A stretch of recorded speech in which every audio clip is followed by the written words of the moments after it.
Hello, everyone. I'm Dr. Paul Stricker, excited to share with you about overuse injuries among young athletes. For the past year, I've been a paid health advisory board consultant with the Juice Plus company, and I will not be discussing any off-label or unapproved pharmaceuticals or devices today. So some of the general statistics of overuse injuries, the National Council of Youth Sports talks about that there's at least 60 million youth involved in sports activities, both in organized sports and unorganized recreational sports activities. And so we kind of all have heard for years too that about 50% of all injuries are usually due to overuse. So because of that, at least those 50% are felt to be preventable. And then now with good programs for ACL prevention and ankle sprain prevention programs, a lot of times even more of those injuries are felt to be preventable as well. Unfortunately, by about age 13, we have a pretty high dropout rate of competitive youth sports.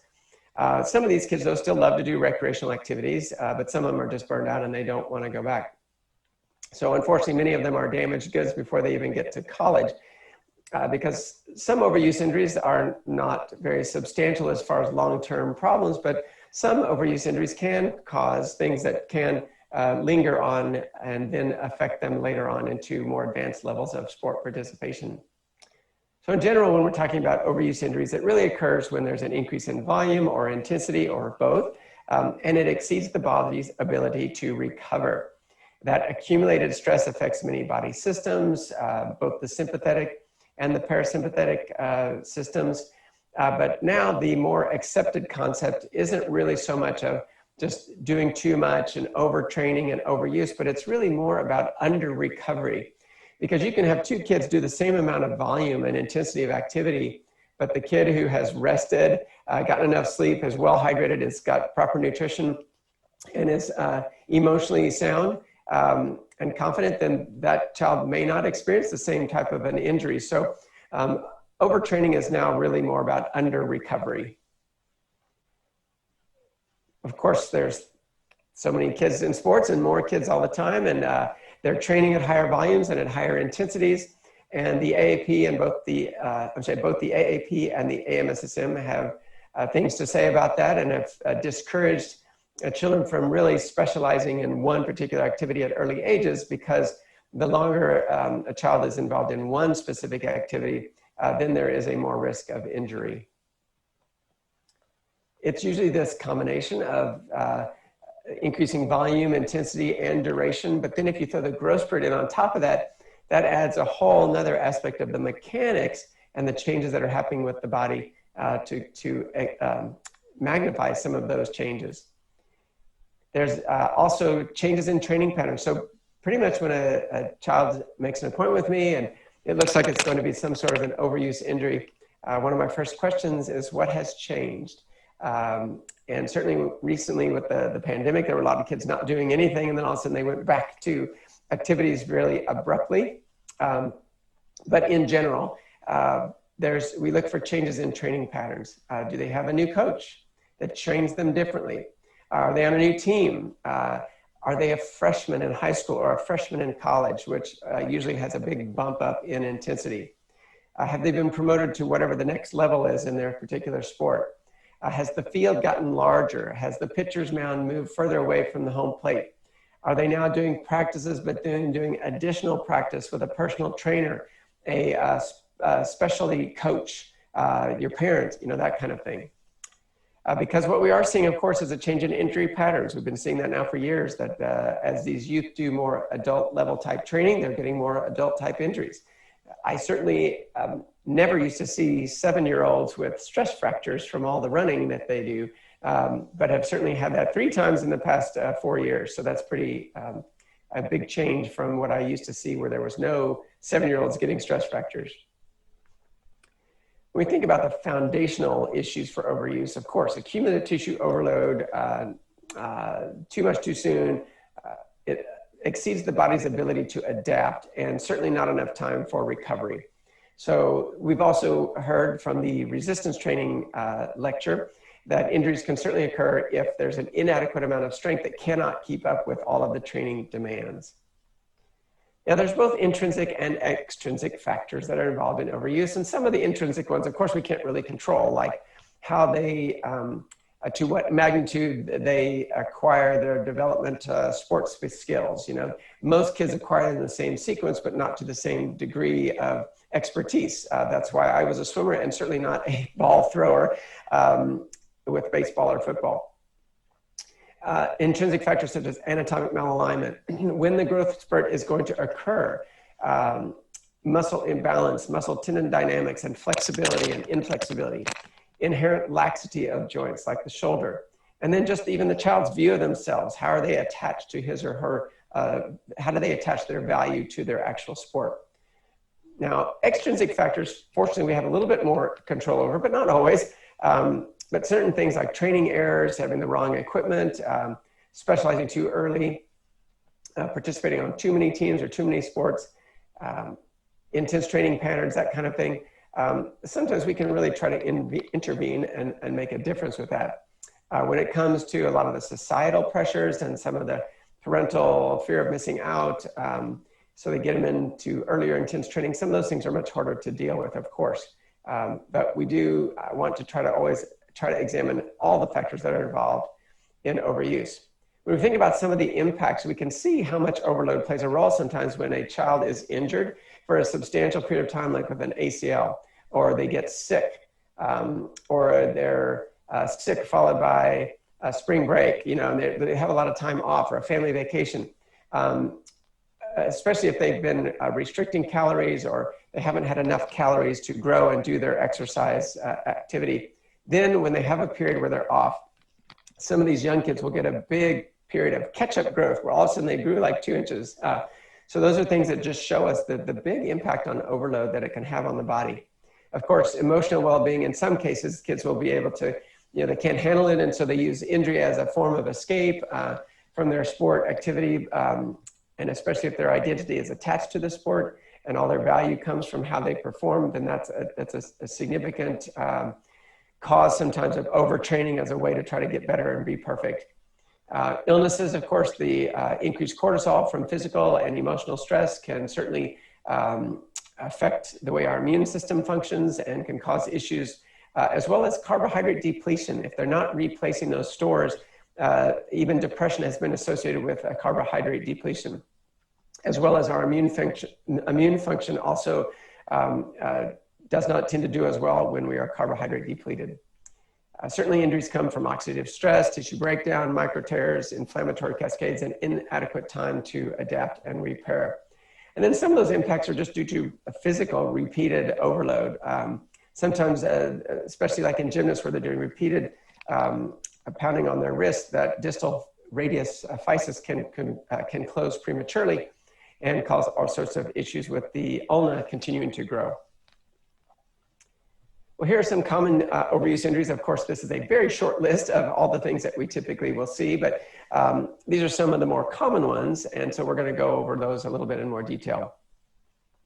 So Little League elbow is repeated valgus stress to the elbow. Again, this kind of in this way so that the inside of the elbow is going in, that they get during the acceleration phase of throwing.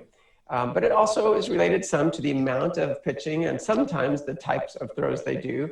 It does seem to be a little bit more related to volume though, and muscle imbalances that are associated with it. You know, oftentimes these kids will be throwing with their arm because that's all the strength they have. They don't have the leg strength, the core strength, the torsional, rotational strength, the rotator cuff and scapular strength that they need in order to protect their elbow.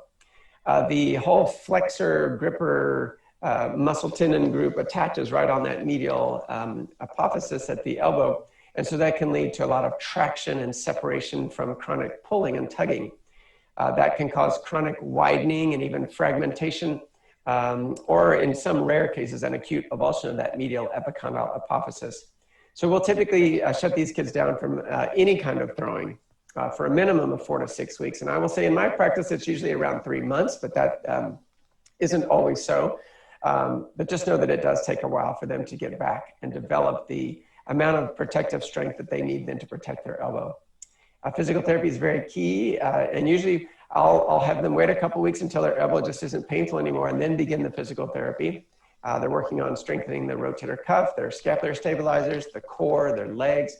And most of the time, these kids don't have any pain if they're batting or running, so we certainly allow them to continue to do that. We do make sure that they address their technique and the amount of throwing, their counts, if they're a pitcher or not. And then if the distal part of the medial epicondyle apophysis is fragmented, we will do follow-up radiographs in that particular case. So again, that repeated valgus stress, and as you can see then on that radiograph, how widened that medial epicondyle space is. And in some cases, the inferior pole here will be fragmented right along this line here. Now this, I won't go into a lot of detail, but at littleleague.org you can find, pitch counts and what's allowed for different age groups. And then again, if they're playing pitcher and catcher, the restrictions on that as well. And then just the fact that again, if they've pitched a certain amount of pitches, how many days of recovery do they need at what age? So these are some really helpful guidelines that can help these kids with Little League elbow. So moving on up though, from the elbow, there's Little League shoulder. It also occurs from a high volume of throwing and a lot of muscle imbalances at the shoulder and the core. Those distraction and rotational forces at the proximal humerus physis causes separation and widening. And I tell these parents and these kids, it's like an Oreo cookie, right? You twist it and it just kind of wants to snap, just kind of slip apart. And so what we see on the radiographs then is that fatigue where it starts to open up and widen. So again, no throwing for at least 4 to 6 weeks, most often longer, to allow proper strengthening and a gradual return to throwing volume and velocity, which again, in a lot of these kids, as they're also approaching their growth spurt, sometimes they get back to lesser throwing positions than just going right back into pitching. Physical therapy, again, super critically important. And like I've said in other lectures, make sure that they know that when they're done with going to physical therapy, if they're actually going to physical therapy, that they still continue these exercises pretty much as long as they play baseball. And so we always tell them that even if you're doing a home exercise program, you do it as long as you're playing baseball, not just when you think you're feeling better. And so addressing pitch counts and technique is also important. So here's where you can actually see this widening on the x-ray on the proximal humerus physis and how abnormal it is compared to some of the other portion of the physis. And then as usual, if you're concerned or not sure if it's actually widened, then it's a great time to get a comparison view of the other shoulder so that you can see radiograph A is significantly widened and radiograph B is not. Moving on to tibial tubercle apophysitis, Osgood-Schlatters disease. Of course, I don't know why we call it that since it's not a disease. But we've all seen it. Of course, it's primarily during early and mid-puberty. But what I want to talk about, though, is really, when we think about how it happens, then that often helps us to provide an appropriate treatment and plan of action for them. Because I've heard many stories of kids coming in and what they've been told and what they've been asked to do or not do. And it sometimes has been a challenge then to really help them understand, well, what is the cause of this? So then how do we address it based on the cause? And it's this increase on patella tendon traction on the tibial apophysis. As their bones grow faster than their muscles and tendons can stretch to accommodate that, there's a lot of increased tension that occurs on that patella tendon apophysis, on the tibial tubercle apophysis. And so they actually get, of course, inflammation, but they also have done histological studies that show microfractures are present as well. This is usually occurring right at the beginning of that growth spurt. They're also getting even more inflexible. Their muscles are also getting stronger with their hormones of puberty. So a stronger muscle that's getting tighter is a bad combination. And then the activities they do, especially in running and jumping sports, causes a lot of increased traction and tension at that tibial tubercle apophysis. So again, a diagram that we show the quad pulling up and the hamstring pulling backwards, and then that apophysis is just kind of caught in the middle and wants to separate. And since it is an apophysis, it is the weakest aspect of this whole diagram here. And so that's where the fault line is going to occur, and all this separation and the microfractures and the inflammation is going to occur. So then if you think about that as the cause, Since we certainly cannot legally control their growth spurt, we can try to control the amount of tension and traction that is occurring on that apophysis. So our main emphasis always is going to be on rolling out those muscles, doing appropriate stretches, and then again, working on those frequently, not just once every 2 or 3 days, but as frequently as possible. And a lot of times with these kids, I will have them only working on flexibility because again, I don't want to add more traction force by getting them stronger before they get more flexible. Being able to stretch right after they do their activities is good because they're all warmed up. And then put ice on it, of course, to help control some of the inflammation. Now, some people ask about patella tendon straps. If you have a particularly taller child that has a pretty lengthy patella tendon, then the strap can go kind of right in the middle of that and help to reduce some of the stress on the tibial tubercle apophysis. But if you have a child that's very short and has a very short patella tendon, oftentimes that strap will kind of actually, it's too wide, so it'll just push right on that tibial tubercle apophysis and cause pain. So the strap can be beneficial in reducing discomfort with activity, but it's only in a relatively smaller population of those kids. And remember, I always tell them this is not the solution. The solution is to reduce that tension on that growth plate. So we do a lot of activity modification because, again, I've had kids say, oh, we were told to just do nothing for 6 months. And first of all, kids hate that. And second of all, even though their body may have stopped from participation, their growth spurt has not stopped. So unfortunately, those kids just got tighter over those past 6 months so that if they try to go back to activity, their pain is going to come back and they're going to be horribly disappointed. So we will do a lot of modifying of activities, but we try desperately not to put them on complete, strict, no activity or mobilization. So for instance, if a kid is in basketball, we'll have them work on dribbling with both hands so that they get at dribbling with both of their hands and work on free throws. I always tell them, how many games are won at the last second with free throws. So having them find parts of their sport that they can still do is very gratifying for the child and keeps them motivated to keep working on their flexibility so that they can get back to their activity. And then we also talk about that it's not just a static timeline.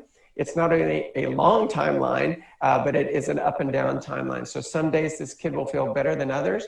And on those days they can do more activities. But on the days that they are really hurting or if they're limping or it's distorting their technique, then that's when they need to actually stop and go off onto the sideline and work on their skills and drills and their stretches. And so we really talk to them about this so we can give them the best tools to be prepared and know really how this works out and plays out so that they aren't going to get discouraged and then come back 3 weeks later and say, it's not working. Well, this isn't a 3-week problem. This is a multi-month issue that needs to be addressed. So I did speak about patella tendonitis. So there's just one slide on this in this lecture. I did speak about it briefly in another lecture, but again, focal pain at the distal pole of the patella on the posterior inferior surface of the distal pole of the patella, and is different than the tibial tubercle apophysitis because it's not a growth plate. And, but it is also common in jumping sports with increased eccentric tension on the patella tendon when landing. So it usually occurs after the tibial tubercle apophysis has fused, but it is important when you're doing your physical exam just to make sure that the pain is on the distal pole of the patella and not on the tibial tubercle.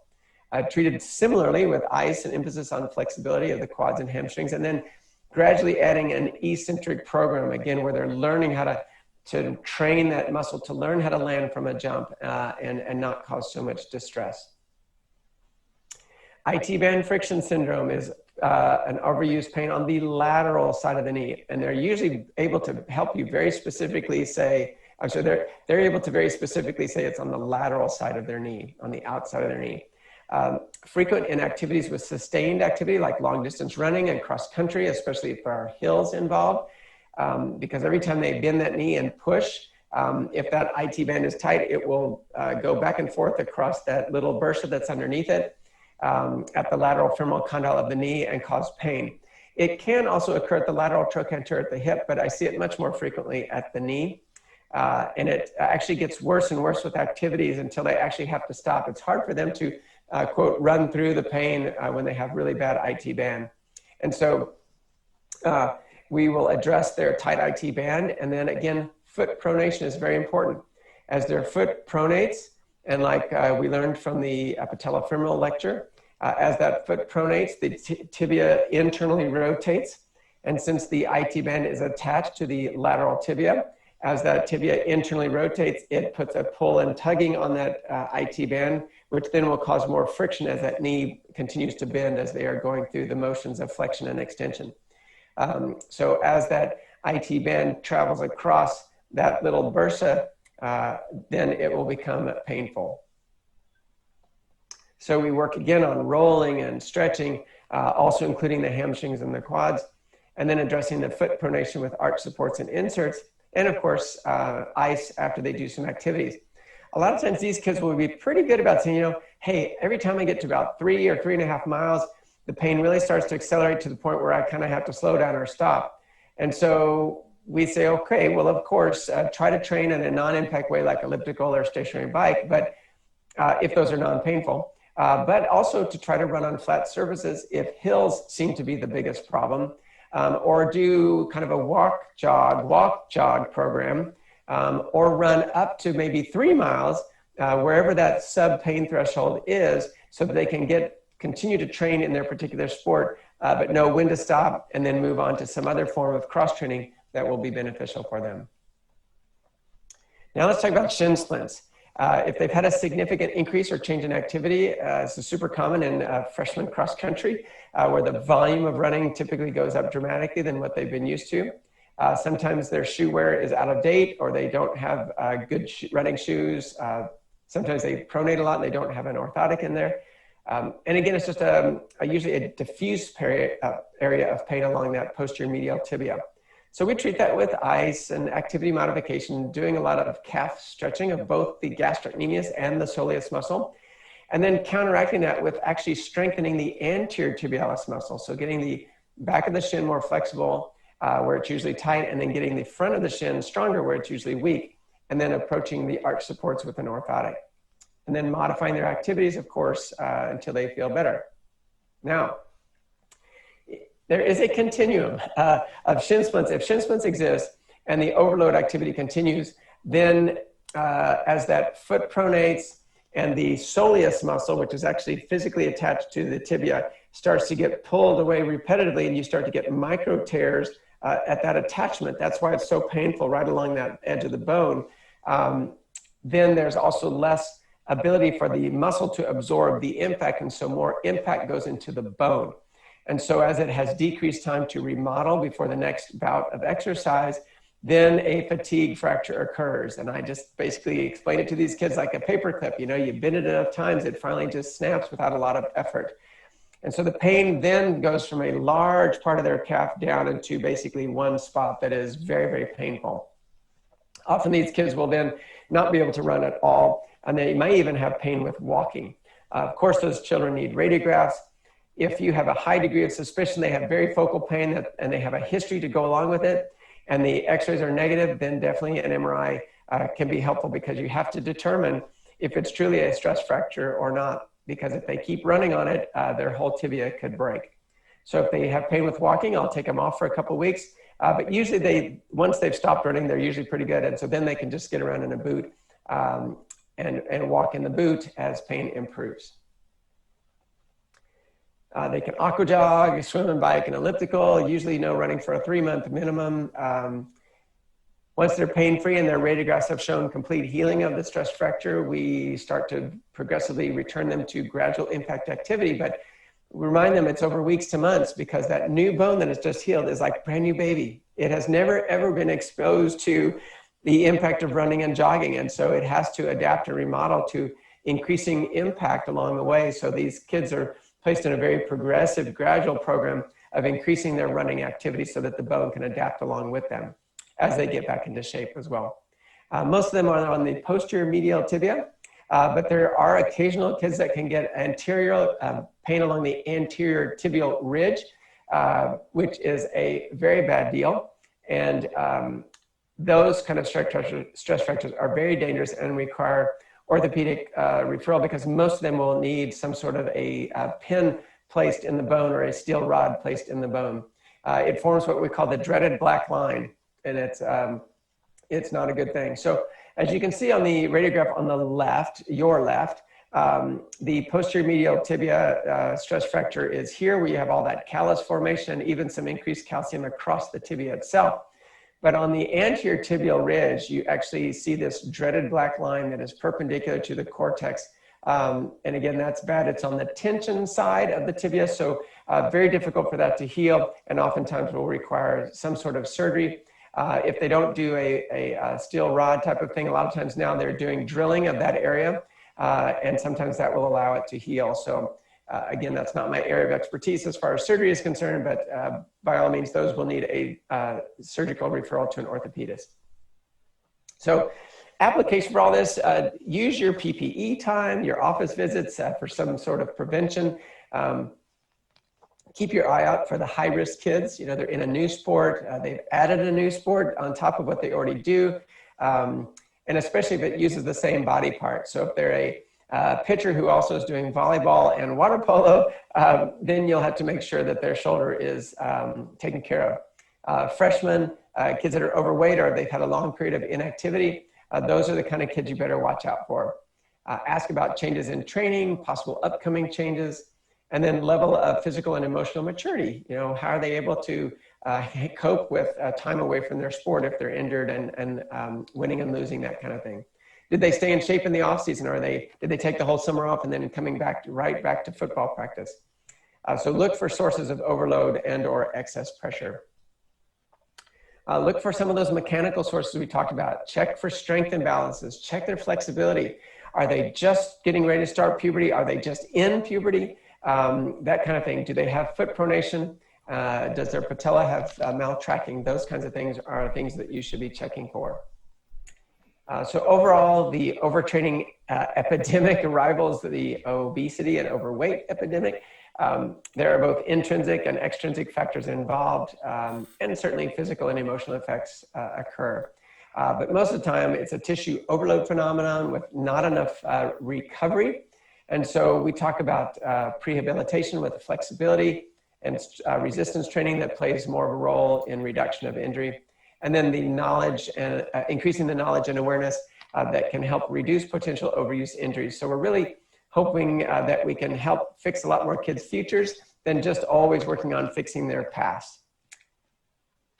So I'm hoping that this will help you then to educate your patients more about the causes of overuse and provide plans to help them prevent them, or at least decrease their risk. All right, thank you so much.